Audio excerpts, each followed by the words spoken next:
తెలుగుదేశం ఆధ్వర్యంలో రా కదలిరా అని ఎన్నికల శంఖారావం పూరించి ఆ పార్టీ అధ్యక్షులు వారు శ్రీ నారా చంద్రబాబు నాయుడు గారు రాష్ట్ర వ్యాప్తంగా చేస్తున్నటువంటి ఈ సభల్లో భాగంగా ఈ రోజున గుంటూరు పార్లమెంటరీ నియోజకవర్గం పరిధిలో పొన్నూరు నియోజకవర్గంలో ఈ క్వారీ ప్రాంతంలో, ఎందుకంటే ఇది ఒక పవిత్రమైనటువంటి ప్రదేశం, మీకు అందరికీ తెలుసు, పక్కనే శివాలయం, ప్రసిద్ధిగాంచినటువంటి క్వారీ శివాలయం ఉంది. ఈ యొక్క ప్రసిద్ధమైనటువంటి ప్రాంతంలో జరుగుతున్నటువంటి ఈ సభకి విచ్చేసినటువంటి తెలుగుదేశం పార్టీ అధ్యక్షులు పెద్దలు చంద్రబాబు నాయుడు గారికి, అలానే ఈ యొక్క సభకి అధ్యక్షత వచ్చినటువంటి గుంటూరు తెలుగుదేశం అధ్యక్షులు శ్రావణ్ కుమార్ గారికి, ఈ నియోజకవర్గ incharge Telugu Desam party incharge Narendra గారికి, అలానే వేదిక మీద ఉన్నటువంటి జనసేన పార్టీ నాయకులకి, తెలుగుదేశం నాయకులకి అందరికీ కూడా పేరు పేరున నమస్కారాలు చెప్తూ, అలానే ముందున్నటువంటి ఈ అశేష జనవాహానికి జనసేన పార్టీ నుంచి పవన్ కళ్యాణ్ గారి తరపున మీ అందరికీ కూడా నమస్కారాలు చెప్తూ, ఇవాళ రాష్ట్రంలో ఉన్నటువంటి పరిస్థితులన్నీ కూడా ప్రతి ఒక్కళ్ళు కూడా గమనిస్తూనే ఉన్నారు. వెనకటి రోజుల రాజకీయాలు వేరు, ప్రస్తుతం జరుగుతున్నటువంటి రాజకీయాలు వేరు. ఇవాళ ప్రతి ఇంటిలో కూడా రాష్ట్రంలో ప్రతిరోజు ఏమి జరుగుతుంది అని ప్రతి వ్యక్తి కూడా గమనిస్తున్నటువంటి పరిస్థితులు ఈరోజు ఉన్నాయి. ఒకప్పుడేదో ఒక ఊరు నుంచి ఒకళ్ళ ఇద్దరు తెల్ల పంచ కట్టుకుని రాజకీయాల్లోకి వెళ్ళేవాళ్ళు, వాళ్ళు వచ్చేది చెప్తే నడిచేది. కానీ ఈ రోజున పెద్ద ఎత్తున ప్రతి ఇంట్లో కూడా అనునిత్యం అధికారంలో ఉన్న పార్టీ ఏం చేస్తుంది, ప్రతిపక్షంలో ఉన్న పార్టీ ఏం చేస్తుంది అని గమనిస్తూ ఉన్నటువంటి ప్రజలు ఒక్కసారి గమనించాలి ఇవాళ జరుగుతున్నదని చెప్పేసి జనసేన పార్టీ నుంచి మిమ్మల్ని అందరికీ కోరుతున్నాను.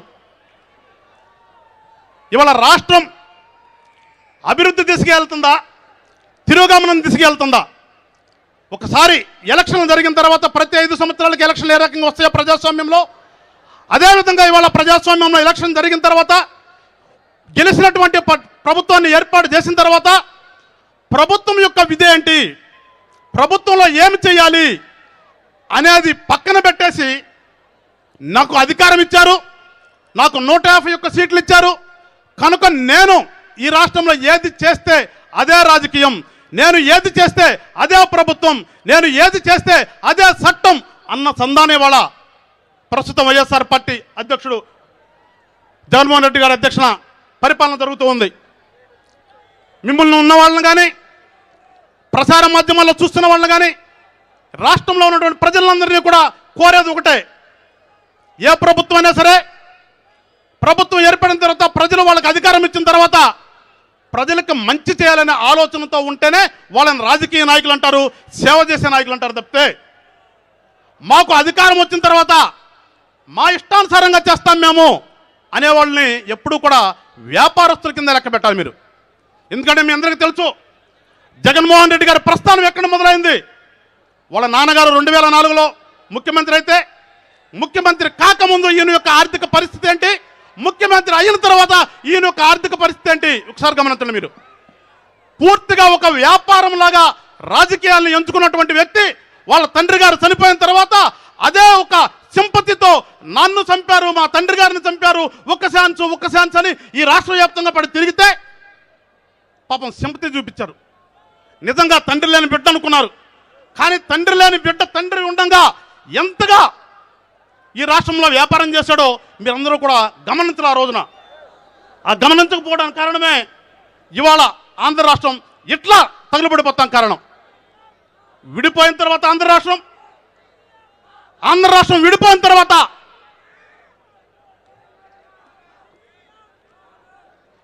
ఏమీ లేకుండా మనం హైదరాబాద్ను వదిలిపెట్టి, అందరికీ తెలుసు హైదరాబాద్ అనే నగరాన్ని ఏ రకంగా చంద్రబాబు నాయుడు గారు అనే వ్యక్తి అభివృద్ధి చేశాడో ప్రతి ఒక్కరు తెలిసి రాష్ట్రంలో. కానీ ఆ హైదరాబాద్ను కూడా వదులుకొని ఏమీ లేకుండా ఆంధ్ర రాష్ట్రంలోకి అడుగు పెట్టిన తర్వాత మనం ప్రతి ఒక్కటి కూడా నిర్మించుకోవాలి. సచివాలయం లేదు, అసెంబ్లీ లేదు, అధికారులు కూర్చుంటానికి ప్లేస్ లేదు, ఉన్నటువంటి ప్రజాప్రతినిధులు కూర్చుంటానికి వీలు లేదు. అలాంటి పరిస్థితుల్లో ఆంధ్ర రాష్ట్రంలో మొదలుపెట్టి మళ్ళా ఒక అభివృద్ధి దిశగా వెళుతూ ఉన్న తరుణంలో 2019 నుంచి 2014 నుంచి 2019 వరకు సాగినటువంటి పరిపాలనలో అన్నీ కూడా నిర్మించుకుంటూ వచ్చారు ఆనాడు ఉన్నటువంటి ముఖ్యమంత్రి గారు చంద్రబాబు నాయుడు గారు. ఆ కంటిన్యూషన్లో వెళ్లాల్సినటువంటి ప్రభుత్వం ఏ కారణమైనా కానివ్వండి ఆంధ్ర రాష్ట్ర ప్రజలు ఒక సింపతికి లోబడి ఒక వ్యాపారవేత్తకు ఓట్లేశారు. ఆ వ్యాపారవేత్త వచ్చిన తర్వాత ఏం చేశాడు? మళ్ళీ ఈ రోజున వ్యాపారమే చేస్తున్నాడు. గమనించడానికి కోరుతున్నాడు. ఒకసారి ఎక్కడైనా ప్రభుత్వం యొక్క విధి అంటే, ప్రభుత్వంలో ఒక ముఖ్యమంత్రిగా చేయాల్సిన పని అంటే అనేది ఏ రోజునైనా చేశాడా? ఏ రోజునైనా చేశాడా? మిమ్మల్ని అడుగుతున్నాను. ప్రతి దానికి ఆయన చెప్పేది అంటే నేను నొక్కాను నొక్కాను నొక్కాను. ఏంటి నొక్కుతుంది? ఏదో మీటింగ్ పెడతాడు, జనాన్ని తెచ్చుకుంటాడు, పరదాలు అడ్డం కట్టుకుంటాడు, నేరుగా ఈయన క్యాన్వా అక్కడికి వెళ్తుంది, దిగుతాడు, ఏదో నొక్కానంటాడు, ప్రతిపక్ష నాయకులను తిడతాడు, మళ్ళా పోతాడు. నొక్కింది ఎక్కడికి పోతుంది గమనించారు మీరేమన్నా? ఆ నొక్కిందంతా ఎక్కడికి వెళ్తుంది? మీరు నిజంగా నీకు ప్రేమ ఉంటే ప్రజలకు ఇవ్వాలంటే క్యాష్ రూపంలో ఇవ్వచ్చు కదా. ప్రతిదానికి నొక్కాను నొక్కాను అన్నసటే మీరు అందరూ కూడా ఆలోచించుకోండి, ఎంత నొక్కుతున్నాడు అనేది మీరు ఆలోచించాలని చెప్పేసి ఈ రాష్ట్ర ప్రజలందరూ కూడా కోరుతున్నాను. ఇలాంటి తరుణంలో అక్కడ తాగాడంటే అక్కడ తాగలేదు. ప్రతిపక్ష నాయకులు ఎవరు ఉండకూడదు ఈ రాష్ట్రంలో. ప్రతిపక్ష నాయకులను భయపెడదాం, ప్రతిపక్ష నాయకులను బెదిరిద్దాం అని ఒక నాటకానికి తెరలేపాడు. కానీ ఆయన తెలుసుకుంది ఏంటంటే ఇక్కడ ఉన్నది జనసేన పార్టీ. జనసేన పార్టీ నాయకుడు పవన్ కళ్యాణ్ అనే వ్యక్తి ఒక పార్టీని పెట్టాడు అనే విషయం మర్చిపోయాడు. బెదిరిద్దాం అనుకున్నాడు.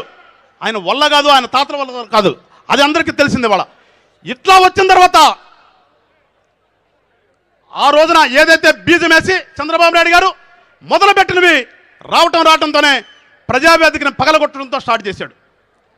ఎప్పుడూ కూడా ఒక మంచి వ్యక్తి ఆలోచన ఎట్లా ఉంటుంది, ఒక చెడు వ్యక్తి ఆలోచన ఎలా ఉంటుంది అనేది రావటంతోనే మొదలుపెట్టింది. ఒక చంద్రబాబు నాయుడు గారు మంచి వ్యక్తిగా ఒక బిల్డింగ్ కడితే ఒక చెడ్డ వ్యక్తి వచ్చి పగలగొట్టాడంటే ఆ రోజునే ఆలోచించాలి జనం అంతా కూడా ఏమి జరుగుతుంది రాష్ట్రంలో అని. కానీ ప్రతిదానికి ఈయన నేర్చుకున్నాడు కదా, మీటింగ్ పెట్టగానే నా అక్కలు, నా చెల్లెలు, నా తాతలు, నా అవ్వలు అంతటి తాగుతూ నా ఎస్సీలు, నా బీసీలు, నా మైనారిటీలు అంటాడు. అలా మాయ చేసి ఈ రాష్ట్రాన్ని ఏం చేశాడు? వాళ్ళ ఏ ఒక్క పోలవరం ఏదైతే స్టార్ట్ అయిందో ఆ పోలవరం ఎటుపోయిందో వాళ్ళ ప్రజలకు తెలియదు. వాళ్ళ ఈ రాష్ట్రంలో మొదలుపెట్టిన ప్రతి ప్రాజెక్టుని కూడా నాశనం చేసి ప్రతిదానికి ఒకటే సూత్రం, బటన్ నొక్కాను అనేది. కొన్ని లక్షల కోట్ల అప్పులు వస్తుంది. ఆ అప్పులు ఏమైపోయినాయి? వాళ్ళ ప్రజలకు కూడా జవాబుదారితనం లేదు. నాయకుడు అంటే ఎప్పుడూ కూడా ప్రజలకు జవాబుదారితనంగా ఉండాలి. జవాబుదారితనం ఉన్నవాడితే నాయకుడు అవుతారు. చెప్తే ఏమీ లేకుండా నేను నొక్కేస్తాను, నేను ఇంటికి వెళ్ళి కూర్చుని తర్వాత మళ్ళా అప్పులు వచ్చినాయని చెప్పేసి ఇవి కూడా చెప్తున్నాను మీ అందరికీ. ఇవాళ ఆర్థిక మంత్రి రాష్ట్రానికి ఎక్కడున్నాడో తెలుసా మీకు ఎవరైనా? అసలు ఒకటి ఏంటంటే ఈ రాష్ట్రంలో ఉన్నటువంటి మంత్రులు ఎవరికి కూడా గబక్కన మనం మీది ఏ శాఖ అని అడిగితే ఏ మంత్రి కూడా చెప్పలేడు. అది అందరికీ తెలిసిన విషయమే. ఈ తరుణంలో ఆ రోజున పెట్టినటువంటి, ఆ రోజు ప్రభుత్వం నిర్ణయాలు తీసుకున్నటువంటి ప్రతి నిర్ణయం మీద కూడా కేసులు పెడతాం మొదలుపెట్టారు. ఎక్కడా కూడా ఏ ప్రజాస్వామ్యం అక్కడ ఏనాడు కూడా ఏ ఒక్క నాయకుడు కూడా చేయనటువంటి పని అది. ఒక కేబినెట్ తీసుకున్న నిర్ణయాన్ని ఇంకొక కేబినెట్ తప్పుపడితే ఏదైనా ఎంక్వైరీ చేయాలి, స్ట్రైట్ అవే కేసులు పెట్టేసేసి అరెస్టులు చేసే పర్వం అనుకోవడం మొదలుపెట్టాడు. అందుకని చెప్తుంది రాజకీయ నాయకుడు ఒక ప్రజాస్వామ్యంలో నాయకుడికి ఒక దొంగకి ఉండే తేడాన్ని గమనించాలని చెప్పేసి మిమ్మల్ని అందరినీ కోరుతున్నా. ఆ కేసులు పెట్టింది ఎవరో తెలుసా మీకు? చంద్రబాబు నాయుడు గారి మీద పెట్టిన ప్రతి కేసులో కూడా కంప్లైంట్ ఆయన సామాజిక వర్గానికి సంబంధించిన రెడ్డి గారే. ఏ ఒక్క కులానికి సంబంధించిన వ్యక్తులు లేరు. అన్ని కేసులు కూడా అదే సామాజిక వర్గానికి సంబంధించినటువంటి రెడ్డి కమ్యూనిటీ నుంచి వచ్చిన వాళ్ళు ఇచ్చినటువంటి కంప్లైంట్లే. అంటే కేసులు పెట్టి ప్రతిపక్ష నాయకులను భయపెట్టగలుగుతారా? ఇవన్నీ గమనించిన తర్వాత జనసేన పార్టీ నాయకుడు ఈ రాష్ట్రం నాశనం అయిపోతుంది, ఈ రాష్ట్రంలో పిల్లల భవిష్యత్తు అంధకారంలోకి వెళ్ళిపోతుంది అని ఒక నిర్ణయం తీసుకున్నాడు.